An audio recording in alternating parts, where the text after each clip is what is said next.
Meningkatkan vibrasi untuk datangkan uang. Nah, teman-teman pernah belajar nggak yang namanya vibrasi untuk mendatangkan uang? Dan di video kali ini kita akan bahas bareng ya bagaimana kita menggunakan vibrasi untuk mendatangkan uang.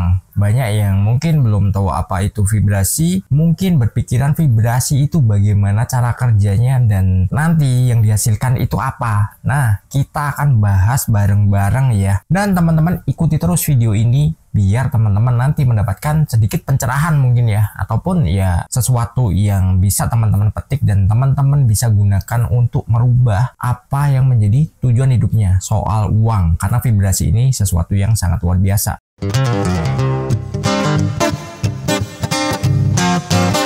Ya mungkin ada sebagian orang ataupun mayoritas orang itu berpikiran bahwa perasaan itu ya biasa aja, bukan sesuatu yang berpengaruh dalam kehidupan. Namun kalau teman-teman itu tahu yang namanya perasaan itu justru memiliki energi yang paling tinggi. Ya karena energi dari perasaan teman-teman itu akan menarik segala sesuatu yang teman-teman rasakan. Mungkin kesedihan, mungkin kesulitan, ataupun kesusahan yang sebenarnya nggak teman-teman inginkan, tapi kalau teman-teman melakukan atau menerapkan perasaan yang seperti itu, bahkan ketakutan, itu justru yang akan membuat teman-teman ini malah justru masuk dalam sebuah kesusahan yang teman-teman inginkan, padahal teman-teman tidak mengharapkannya, yaitu ditarik dari perasaan. Jadi ketika perasaan kita ini udah bermain, teman-teman harus segera cut ya, teman-teman harus segera hentikan kalau itu adalah hal-hal negatif. Jadi fokuskan perasaan teman-teman untuk sesuatu yang diinginkan saja. Dan kita langsung mulai pembahasan yang pertama. Rasakan hal yang patut disyukuri. Nah, setiap hari teman-teman harus minimal itu melakukan 5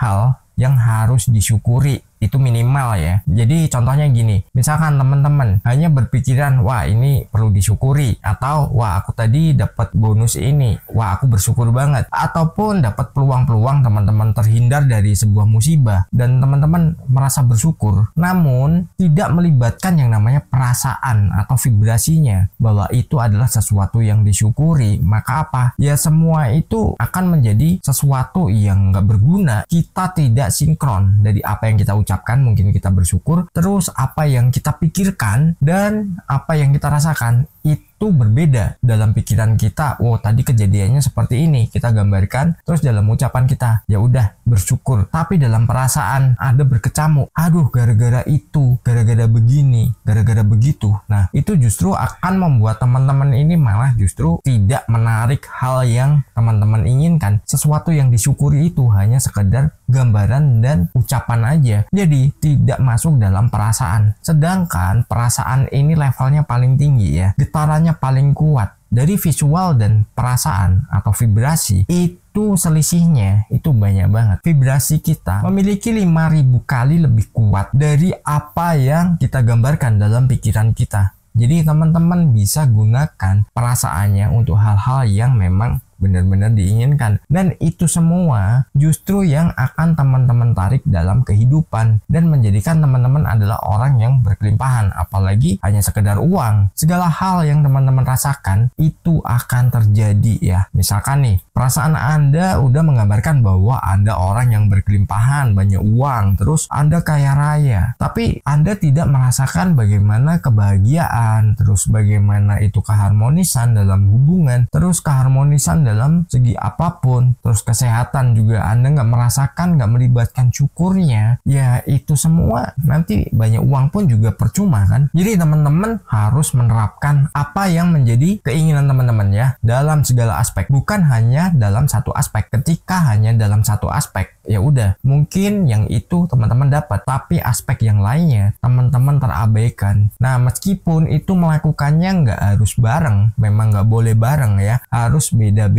Nah dari situ teman-teman juga harus menyiapkan waktu khusus, jedanya 1 jam, misalkan aspek keuangan jam 8, nanti jam 9 lebih dikit itu untuk kesehatan mungkin ya, dan mungkin juga untuk hal-hal yang berhubungan dengan kehidupan teman-teman. Jadi ketika teman-teman udah menerapkan itu, teman-teman akan menjadi orang yang serba harmonis dalam segala hal. Itu sesuatu yang keren dan sangat luar biasa. Kita lanjut aja ya, hiburan yang positif. Nah, hiburan positif ini apa sih? Ya, hiburan positif ini bisa berbentuk mungkin perasaan yang Anda serap dari tayangan yang Anda tonton, musik yang Anda dengar, ataupun pembicaraan dengan orang lain yang itu teman-teman lakukan. Jadi dari situ, teman-teman harus memiliki yang namanya filter. Jadi misalkan nih, ini ngeliat tayangan yang begini nih, yang sedih-sedih, yang horor, yang pokoknya membuat hormon serotonin itu akan mati. Ya, itu sesuatu yang teman-teman harus hindari. Karena apa? Pertama, itu akan memicu kemalasan. Kedua, kalau teman-teman merasakannya, meresapinya, misalkan nonton sinetron ataupun drama-drama yang itu membuat Anda, kasihan ya, ini hidupnya begini, terus nanti ini nih menderita banget hidupnya, tapi dia beruntung nih, dapat ya mungkin keberuntungan yang bisa merubah kehidupannya. Ingat, itu hanya drama, tapi biasanya Anda meresapi itu sesuatu yang menyedihkan, sesuatu yang itu membuat kita terbawa dalam sebuah arus yang disetting dalam drama itu. Nah, itu harus hati-hati. Jangan pernah kita larut di situ.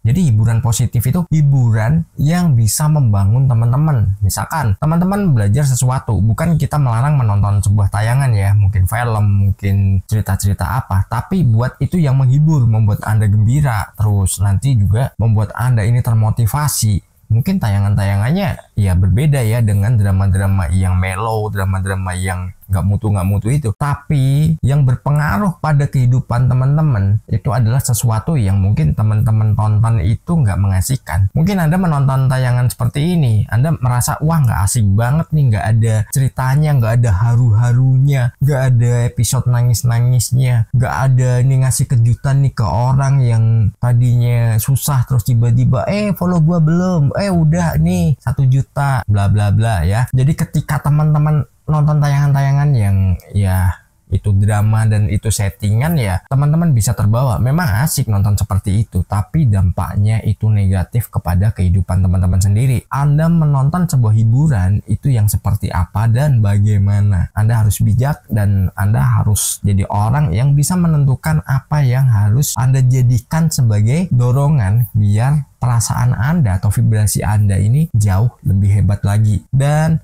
Anda diberikan kemudahan ketika Anda menginginkan segala sesuatunya. Atau bahkan ketika Anda levelnya udah tinggi, Anda baru berpikir aja dan merasakan sedikit, itu segala sesuatu itu udah datang, udah sampai. Nah, itu hebat banget dan teman-teman bisa terapkan. Mungkin kalau yang udah menerapkan atau mengikuti channel ini lama dan belum mendapatkan hasilnya, silakan evaluasi dulu. Kalau mau diskusikan dengan saya, silakan tulis di kolom komentar. Tapi spesifik ya, jangan saya udah menerapkan sekian lama tapi nggak berhasil. Nah, nanti kendalanya di mana saya nggak tahu. Jadi nanti bisa saya bantu untuk urai dan mungkin ada perbaikan-perbaikan yang harus dilakukan. Kita lanjut aja ya. Kreatif dan ekspresif. Ketika Anda belajar kepada anak kecil, mereka itu anak yang kreatif dan mereka ekspresif. Mereka nggak menyembunyikan apa yang menjadi perasaannya. Kalau mereka kecewa, mereka akan mengekspresikan sebuah kekecewaan yang itu totalitas. Mereka gembira, mereka akan meluapkannya dengan ekspresi yang totalitas juga. Terus lagi, mereka punya karya yang mungkin kita anggapnya, wah ini gak ada nilai seninya atau apapun. Entah dia nyanyi, entah dia berdrama, atau dia belajar untuk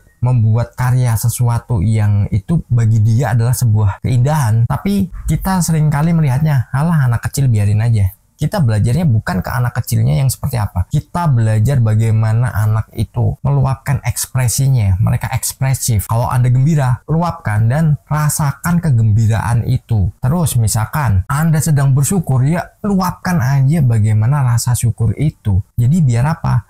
Ya biar vibrasi Anda semakin kuat. Ketika vibrasi Anda semakin kuat, Anda akan mendapatkan dorongan yang itu mempercepat tujuan Anda, dan itu sangat luar biasa. Kita bisa belajar ke anak kecil. Mereka seperti apa? Biasanya ini seorang anak itu kalau sedih ya dia akan mengekspresikan kesedihannya. Mereka gembira akan diekspresikan sebuah kegembiraan. Mereka malu juga mereka tuangkan dalam ekspresi rasa malunya. Nah, itu yang kita pelajari. Karena apa? Totalitas. Namun, jangan pernah kita berekspresi ketika kita sedih, ketika kita kecewa, itu secara mendalam ya. Ketika kita melakukannya secara mendalam, maka ya itu akan menjadi sebuah tarikan.